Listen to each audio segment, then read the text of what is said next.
Bonjour à tous, bienvenue à vous tous au Parc Floral, l'un des 4 jardins botaniques de la ville de Paris. Je me nomme Laurent et je suis ravi de vous accueillir aujourd'hui pour cette deuxième séquence ornithologique en vidéo live destinée à vous faire connaître l'environnement dans lequel on présente des activités de découverte de la biodiversité. Je vous propose aujourd'hui de balader notre caméra au fil d'un parcours qui débute devant la vallée des fleurs que vous voyez devant vous et qui nous mènera jusqu'au jardin alpin, un nouvel aménagement en passant par la Pinède. Nous sommes ici devant le grand bassin, c'est l'élément aquatique principal du parc floral, et tous les ans sont présentés des parterres fleuris, des exemples qui peuvent être refaits à la maison et pour lesquels nous pouvons profiter. Et si nous pouvons profiter de cette vallée des fleurs, eh bien les oiseaux aussi. Alors ce n'est peut-être pas la période idéale et l'heure pour observer les oiseaux, mais je crois que quelques espèces nous ont rejoints. Il suffira d'aller regarder sur votre droite. Regardez, avançons-nous un petit peu et parlons doucement. Ah, regardez. Voilà, vous voyez comment 2 oiseaux qui se charment, qui se parlent, qui communiquent en tous les cas, ce sont des canards colverts.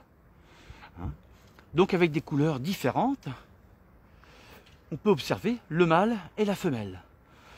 Le mâle a plutôt des couleurs chatoyantes et la femelle a plutôt des couleurs ternes.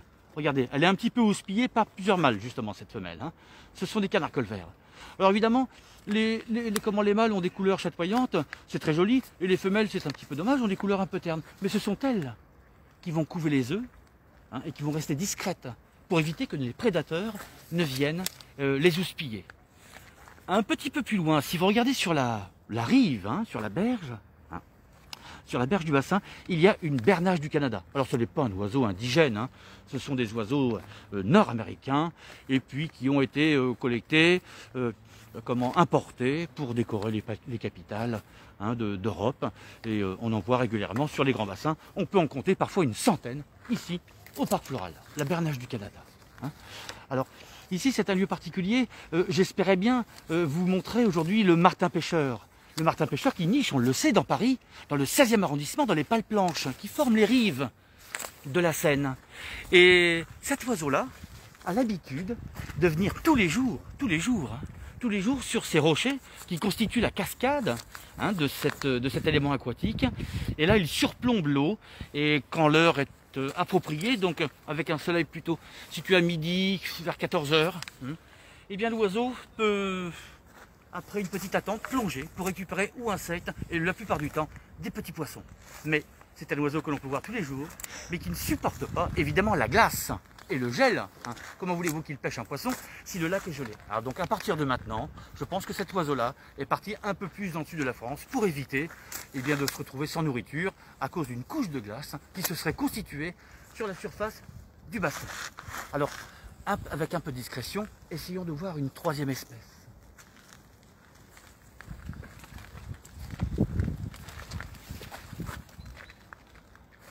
Alors ce serait magnifique si vous pouviez zoomer avec une caméra les 2 individus qui se côtoient sur la berge du bassin. Pour le moment, on pourrait croire à 2 corneilles, 2 oiseaux un peu foncés, noirs. Mais en s'approchant un peu, on s'aperçoit. Voilà. Le poitrail est gris, le manteau est brun. Nous avons affaire à des poules d'eau.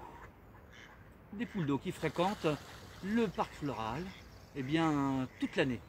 Alors en observant dans mes jumelles, l'outil indispensable de l'ornithologue, on peut observer le bec en 2 couleurs, puisqu'on le voit jaune, surplombé de rouge.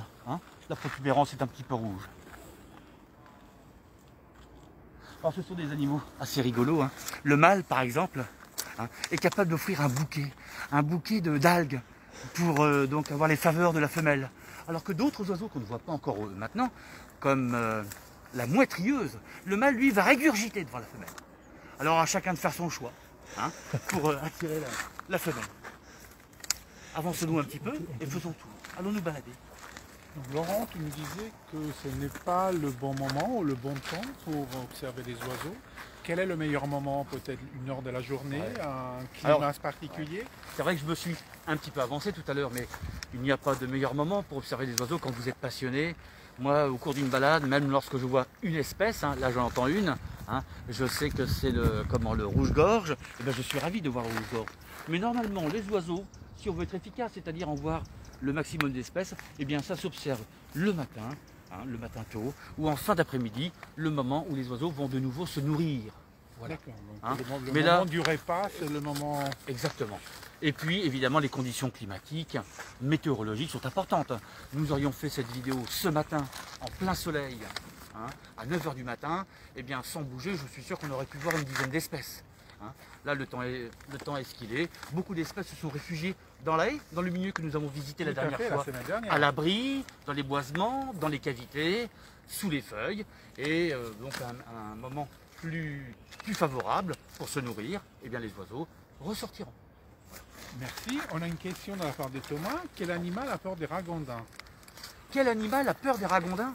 Je pense que beaucoup d'animaux ont peur des ragondins, notamment les insectes, les grenouilles. Hein. Le ragondin vit en partie dans l'eau, évidemment. Donc eh bien, tout ce qui vit dans l'eau doit avoir peur du ragondin, hein, je pense. Hein. Alors, on avance, je répondrai à quelques questions. Je vous propose de passer à travers la pinède. Là, il va falloir lever un petit peu les yeux, peut-être pour observer dans les arbres quelques espèces. Hein, et nous irons en direction du jardin alpin. Alors, avant d'arriver dans la pinède, ce que vous voyez là, ce sont des hêtres. Hein, des hêtres qui sont des arbres à feuilles caduques et donc qui perdent leurs feuilles. Il est plus aisé de voir les oiseaux perchés en ce moment dans ces arbres-là qu'en été, par exemple. Alors avançons-nous. J'imagine que parce qu'il n'y a pas de feuilles. Exactement. Alors je vais essayer de rester un petit peu discret le temps de la balade pour observer une espèce ou deux. Allons.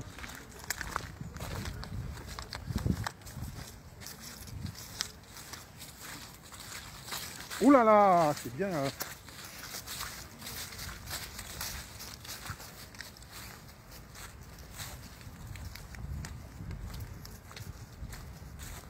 Donc je vois qu'il y a des pavillons dans ce parc floral. À quoi sert-il?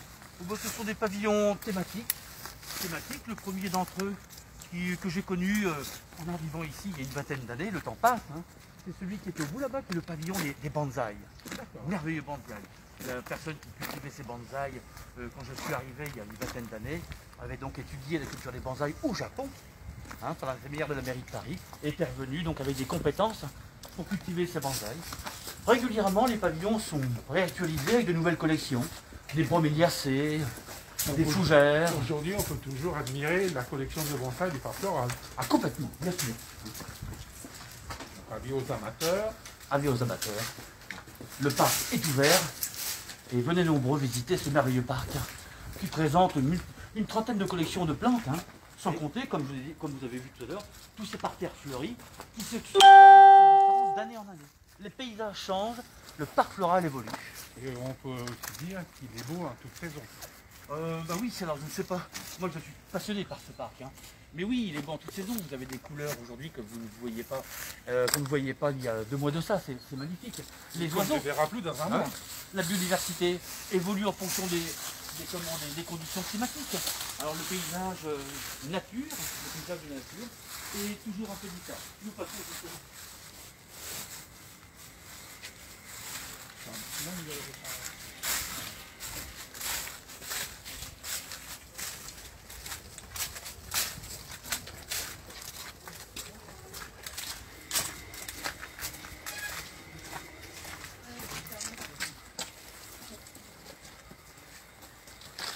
Voilà, nous avons longé et nous allons passer à travers la pinède. Ce sont ces houppiers verts que vous voyez là, hein, qui sont formés par des essences qu'on appelle les pins. Alors ça peut être des pins d'Autriche, des pins noirs, hein, des pins sylvestres ou des pins noirs d'Autriche.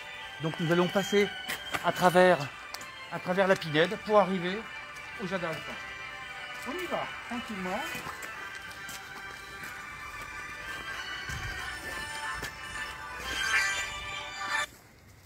Comme vous voyez, toujours des visiteurs qui parfois mettent la musique, d'autres font de la photo, qui ont leur téléphone. Voilà, et puis chacun trouve son plaisir. Qui prend leur temps pour déjeuner. Bonjour madame. Bon appétit. Bonjour. Merci. Donc voilà, c'est un lieu agréable, il fait beau se promener. rester détendre et observer. Voilà. Un endroit avec des milieux complètement différents où les oiseaux peuvent donc se nourrir. Et pour ceux qui veulent, le parc est équipé et pourvu de quelques petits restaurants. Les oiseaux aussi peuvent en profiter de ce restaurant. Les miettes qui sont là, les restants de repas. Regardez, on installe régulièrement, depuis la tempête de 99, des petites cabanes, des nichoirs on appelle ça. Des nichoirs pour les oiseaux. Alors il faut que je regarde l'entrée de ce nichoir, qui visiblement est en béton et non pas en bois. Et on s'aperçoit que le trou, le diamètre de ce nichoir fait environ 2 cm, 3 cm. Il est sûrement destiné à la mésange bleue ou à la mésange charbonnière. Mais, remarque que je vais bientôt faire donc au gestionnaire de cet espace, c'est que regardez bien, la maison penche en arrière. Alors s'il pleut, la pluie rentre dans le trou, tout simplement. Il va falloir repositionner ce nichoir pour éviter que l'eau ne rentre dedans. J'y prendrai attention un peu plus tard. Donc voilà, c'est une Remarque, observation permanente des besoins d'un parc qui évolue. exactement. Nous rentrons dans la pinède, nous empruntons ce petit sentier à travers.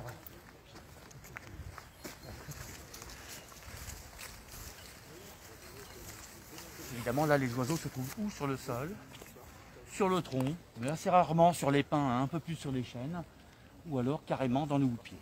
Ah non.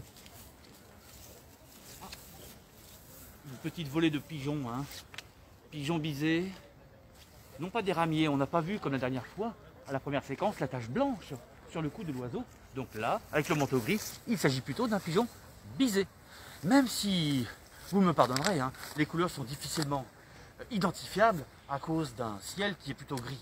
Lorsque le ciel est bleu, condition, une réponse à la question que vous posiez tout à l'heure, eh bien le meilleur moment pour observer les oiseaux, c'est aussi quand il fait beau. On voit mieux les couleurs, pour l'identifier au moins. Je rappelle que vous pouvez trouver un podcast sur le pigeon bisé sur la page de Paris.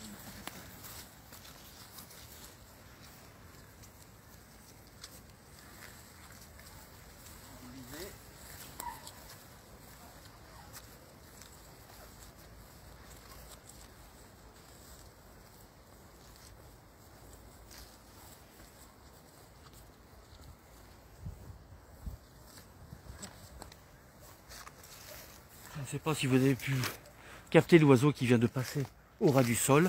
Un oiseau qui est à peu près grand comme ça, noir, avec le bec jaune. Il s'agit du merle noir.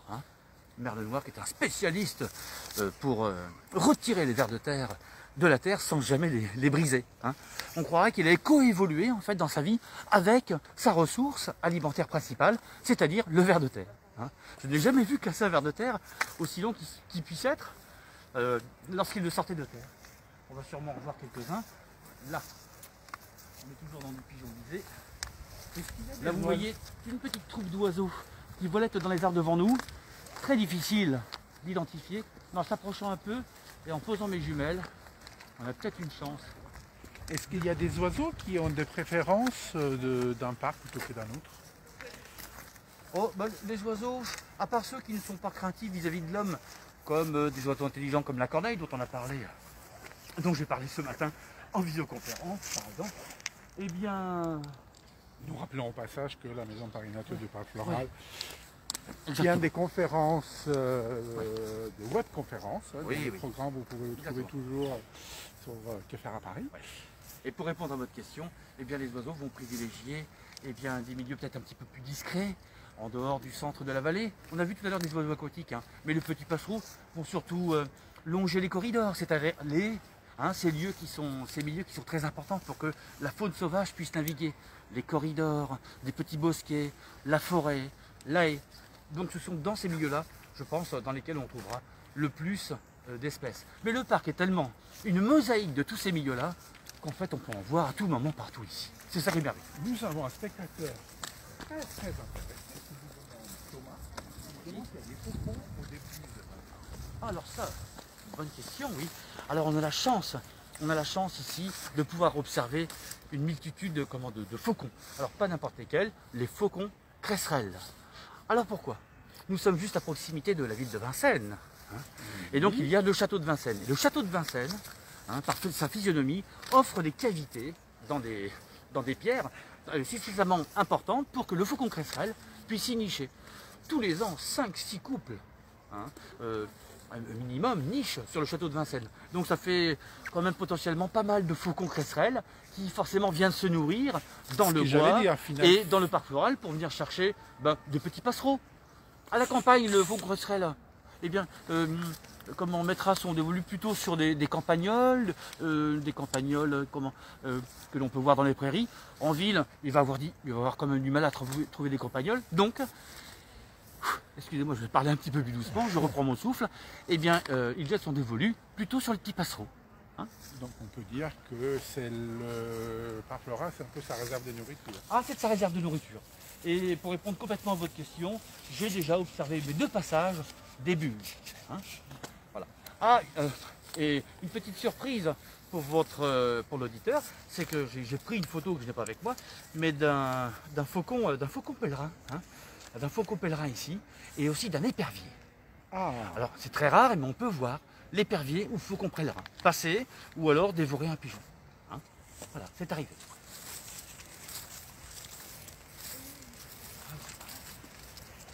On continue, on se balade.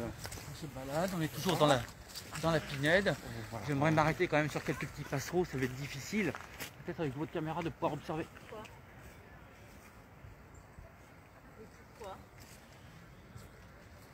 Alors, on rappelle que l'outil incontournable, ça reste... Là-haut, nous avons des oiseaux qui nous visitent tous les hivers. Ce sont des grives. Nous avons une qui vient de bouger. Il y en a encore 2 ou 3 autres qui sont là. Alors, on a 3 grives qui nous visitent l'hiver. C'est la grive litorne. Il y a du gris sur elle. C'est grégaire, toujours en groupe. La grosse, la plus grande, la grive draine, qui est toute grise. Ce sont des oiseaux très tachetés, ces grives. Et aussi la grive musicienne. Eh bien, elles viennent du nord et elles cherchent de la nourriture. Alors elles descendent vers le sud. Hein. Et donc elles repartent vers le nord. Et donc après, au printemps, elles repartiront vers le nord. Hein. Voilà. Continuons pour essayer d'observer d'autres espèces. Je n'oublie pas de regarder le long des haies pour voir si nous ne sommes pas poursuivis par l'accenteur mouché ou le troglodyte mignon, une des plus petites espèces que l'on peut observer au parc. La chance serait de voir le roi clé, le roi des oiseaux. C'est le roi en ce moment, c'est vraiment la plus petite espèce qu'on peut observer, le roitelet huppé ou triple bandeau. Hein. Ce sont des petits oiseaux charmants que l'on peut voir avec des traits des traits jaunes, dorés, rouges ou blancs pour le triple bandeau, au-dessus de l'œil. Et on les voit plutôt dans les pins en général. Là, il faut vraiment être très discret pour les voir. Notre spectateur qui est excessivement expert, il nous dit aussi qu'il y a des faucons sous le rocher du bois de Vincennes, du zoo de Vincennes. Oh oui, bien sûr. Pas très loin en fait. Oui. Ce sont des oiseaux un peu comme le martin pêcheur qui se perchent en hauteur et ils attendent, ils observent. Par exemple, à la campagne, le faucon cresserelle comme d'autres rapaces observe, se met dans un arbre ou alors sur un rembaleur de foin et observe la prairie. Il voit des choses qu'on ne peut pas voir. C'est-à-dire par exemple l'urine des rongeurs qui font des petits chemins que l'on ne voit pas, lui il les voit. Donc que fait l'oiseau comme la buse? Observe ces chemins qui convergent à un point central et comme ça augmente ses chances d'observer un rongeur qui passera par ce point-là. Voilà pourquoi on les voit attendre comme ça en observant toujours un point précis dans une prairie. Et ce qu'il ne fait qu'observer. Alors il les observe et après, il les prédate. Il ne le prendra pas en photo. Non. Non. Allez.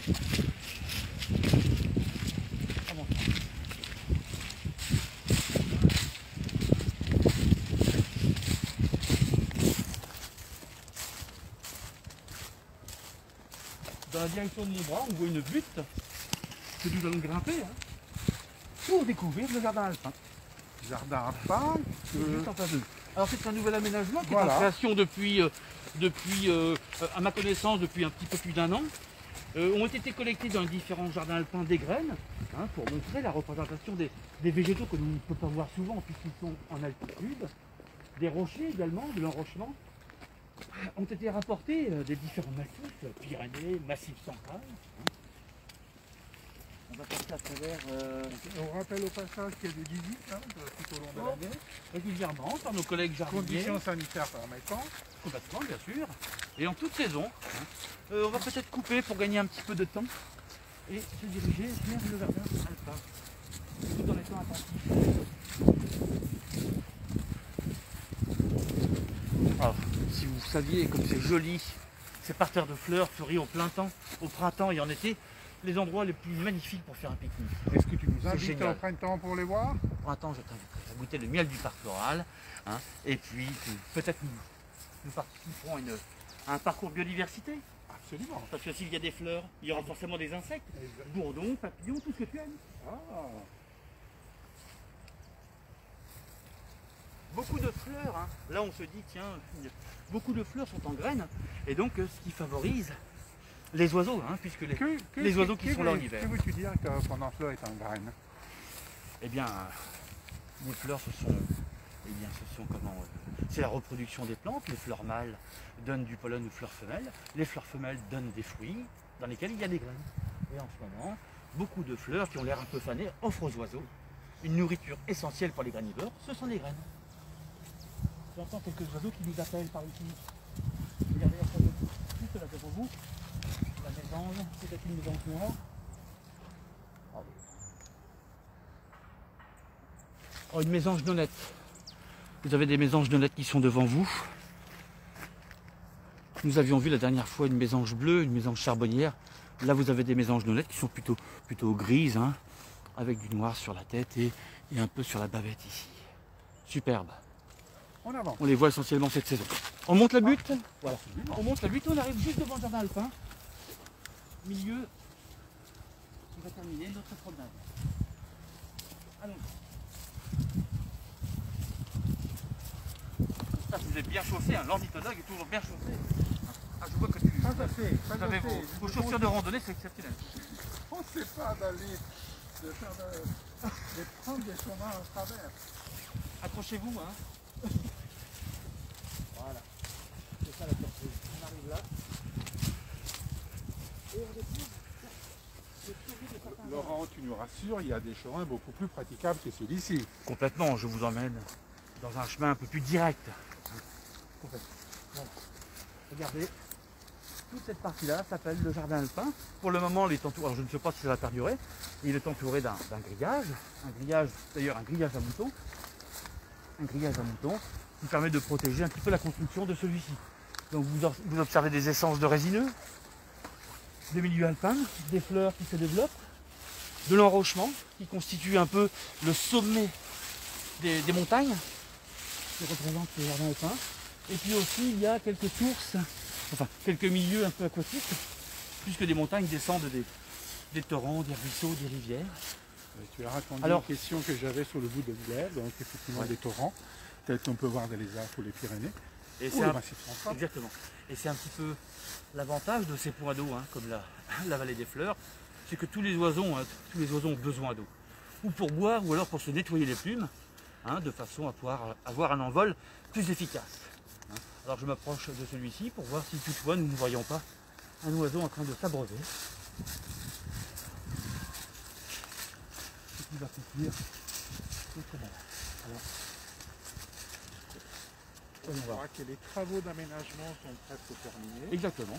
On va bientôt pouvoir circuler. On peut raisonnablement penser que d'ici le printemps, oui, on pourra déambuler et bien observer de près. Regarde, il y a une espèce.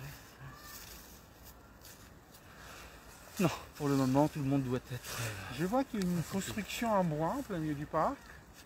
C'est pour observer mieux. Juste derrière? Oui, juste derrière les... Alors, peut-être que ça a été construit en même temps que le jardin alpin. Hein, je pense que les jardiniers mettent leurs outils sous cet appentis. Ah, excusez-moi, je suis tout de suite attiré par peut-être un oiseau qui se trouve juste devant nous, là. Regarde, il est caché. Une petite espèce qui est venue nous visiter, qu'on entend.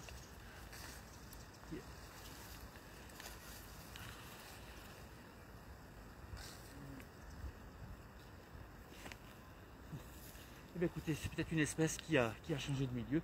En tous les cas, voilà un jardin le jardin alpin, qui, une fois constitué au printemps, attirera sans doute bon nombre d'espèces d'oiseaux. Et ce sera l'occasion pour nous de refaire un tour à la belle saison. J'espère que vous avez passé un bon moment au cours de ce parcours dédié à la faune avicole.